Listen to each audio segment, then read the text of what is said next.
हिरव्या वाटाण्याचा सीझन संपायच्या आत मस्त कुरकुरीत बनवूया हराभरा कबाब। हराभरा कबाब बनवण्यासाठी मी इथे 1 वाटी हिरवा वाटाणा आणि मुठभर एवढी पालक उकडून घेतलेली आहे। त्यातलं पाणी काढून घेऊया आणि त्यामध्ये लसूण, आलं, कोथिंबीर, मिरची घालून त्याची पेस्ट तयार करूया। त्यामध्ये उकडलेला कच्चा केळा, ब्रेड क्रम्स, पनीर, बेसन, मसाला, जिरा पावडर, गरम मसाला आणि चाट मसाला घालूया आणि चवीपुरतं मीठ सुद्धा घालूया। हे सर्व साहित्य आपण एकजीव करून घेऊया। आता हाताला तेल लावून आपण ह्याला टिक्कीसारखा आकार देऊया। आकार देऊन झाला की त्याच्या वरच्या बाजूला एक काजू लावून घेऊया। अशा प्रकारे आपण सर्व हराभरा कबाब तयार करून घेऊया।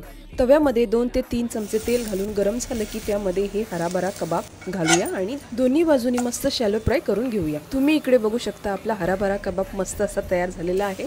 आतून एकदम सॉफ्ट आणि बाहेरून एकदम क्रिस्पी। तुम्हाला याच्या आवाजावरून तर कळालंच असेल।